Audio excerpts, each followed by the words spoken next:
Hello again everyone and welcome back to the channel. Gather around the warming glow of the computer screen and I'll tell you a tale of shoes and ships and sealing wax, cabbages and kings. Just kidding, this is another convention horror story video, a two-parter this time. So let's get started. Alrighty, so this first story I don't know if it really counts as a convention horror story, but it happened on the way to pick up my badge at a convention that I was going to be attending the following day. My convention likes to do early badge pickup. They've been doing it for the past few years.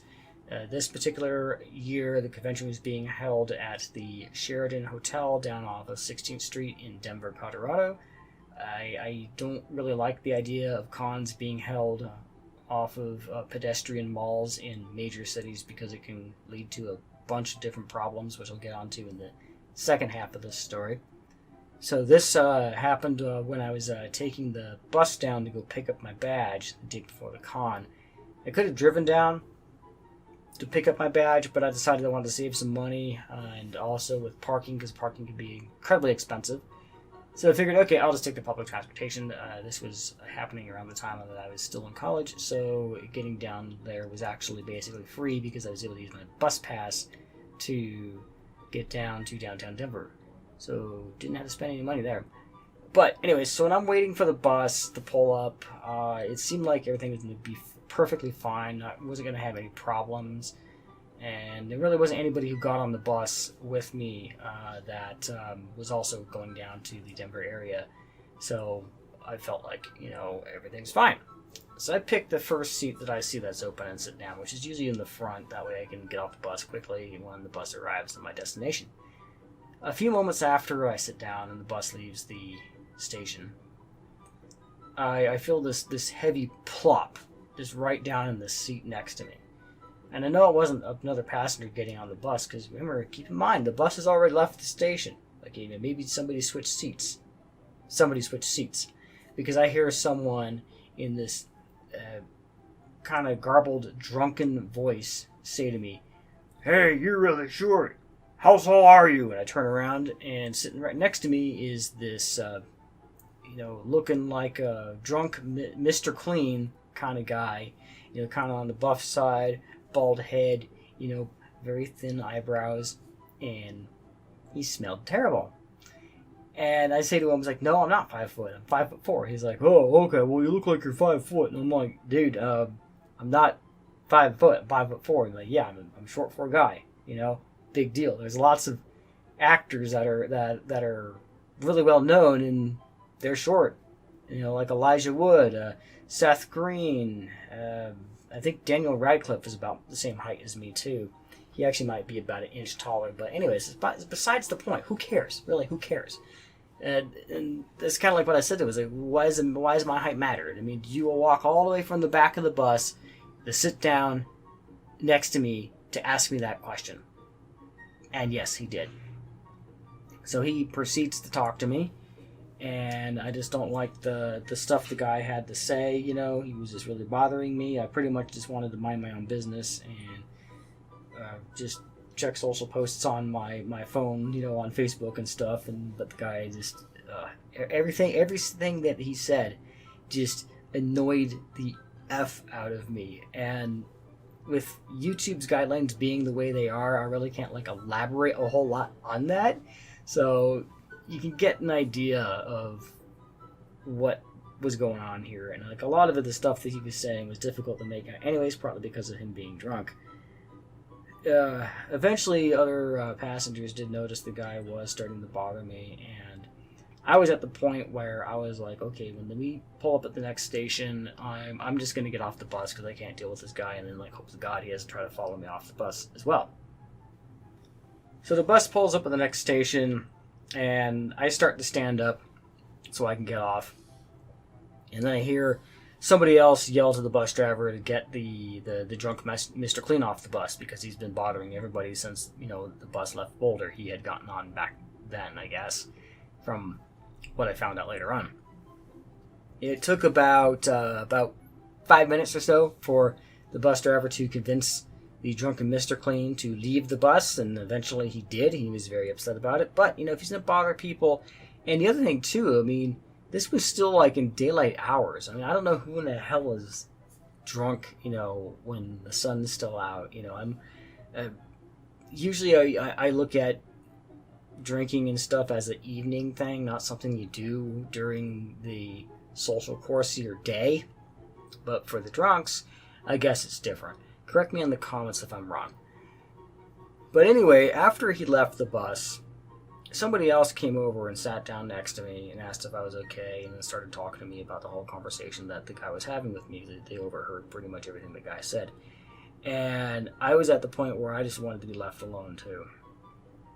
One of the other passengers even had said that he had been sitting in the back, and then when I got on the bus, he got up and walked over to where I was sitting and sat down next to me, because they thought that he knew me or something, and I actually got really agitated with that one. I was like, how in the hell do you think that I look like someone that he would know? I mean, like, I'm 20 years younger than the guy from the look of it, I mean, like, how in the hell do I know freaking 50, 60-year-old drunken Mr. Clean, right? And they were all, like, apologetic and stuff like that. They're like, well, we didn't know him. I'm like, well, still, just don't assume associations. I don't do that. I mean, how do I know you didn't associate yourself with him? How do I know you weren't buddies with him and you guys got into an argument and you're pretending like you don't know him? That could be too. But, yeah, so don't assume association.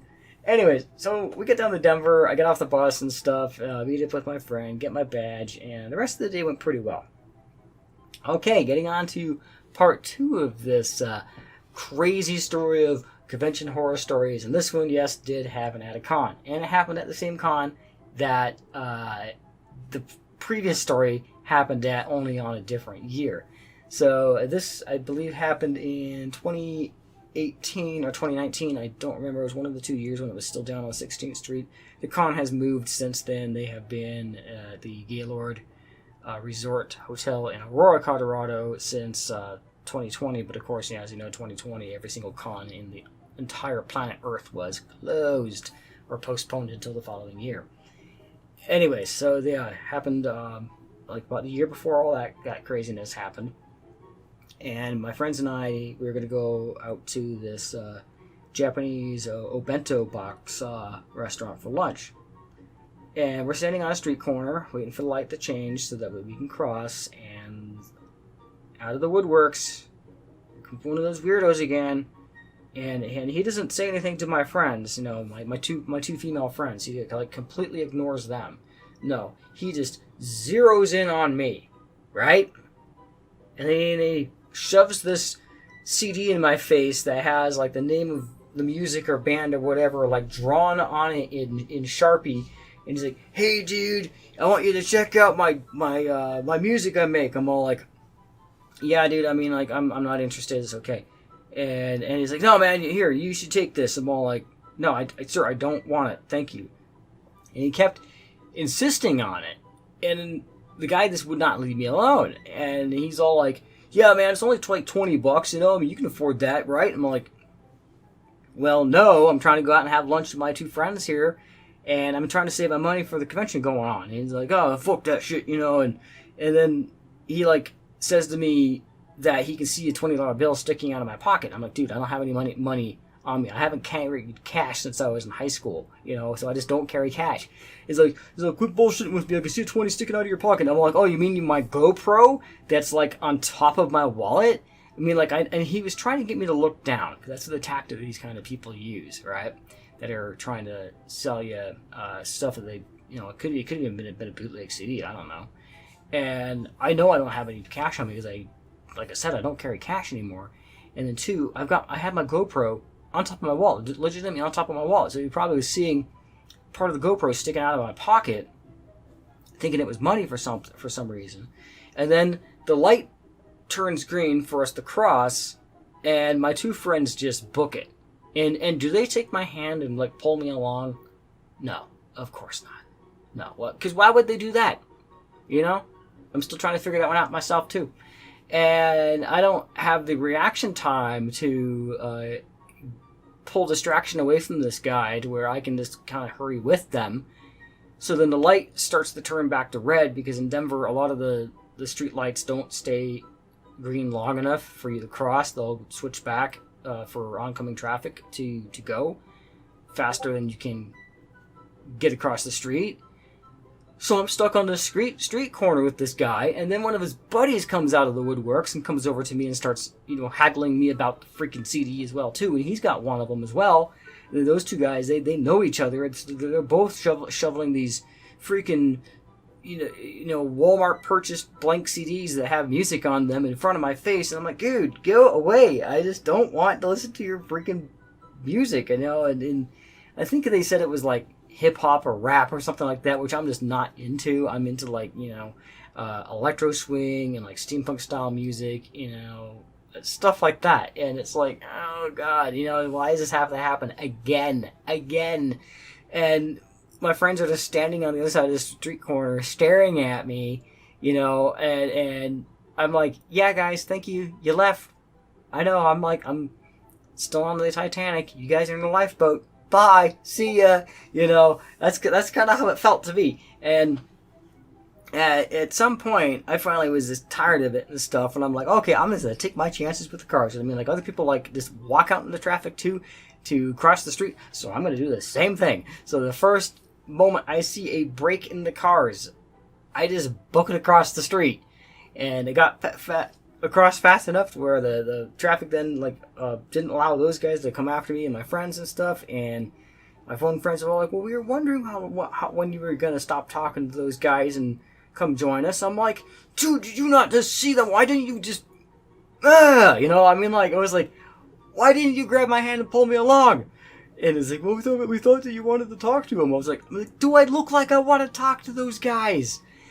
And gosh, and eventually we finally did get to our restaurant and sit down, and those two guys, they had watched what restaurant we had gone into, and they walked by and they peered in, and the one guy who started the conversation originally gave me the dirtiest, most maniacal, evil look you can imagine, dude. Like I'm like, oh, he was like, you didn't buy my CD.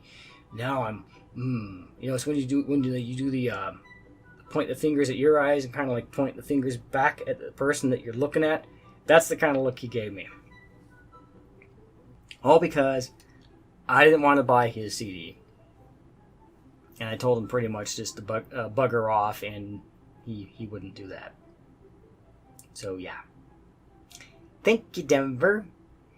Yeah, don't ever attend a con that is downtown in any major city, probably in the entire world. I mean, it's probably okay in like Tokyo or something like that, because people in Japan are just different. They don't bother you like that usually. But yeah, that was just such a pain in the ass having to deal with that. And I'm just so glad the con is no longer in downtown Denver. They've moved out into pretty much the middle of nowhere. The Gaylord's like way out towards where the Denver International Airport is, so there's like nothing around it except for like neighborhoods, and they're nice neighborhoods. But yeah, so there's my two stories in convention horror stories. Anyways, so if you like what I draw here and you'd like to continue supporting me, don't forget to like, subscribe, comment. This piece that I was working on as you're listening to this video is a cover design for a story I was writing on Tapas, or is it Tapas, or Tapas? Anyways, so that story will be linked below that you can go check out if you'd like. It's about a Wiccan drow, asexual Wiccan drow to be exact, named Kiarza. And I guess that's going to be it. So have a good one, stay safe out there, and until the next one, goodbye.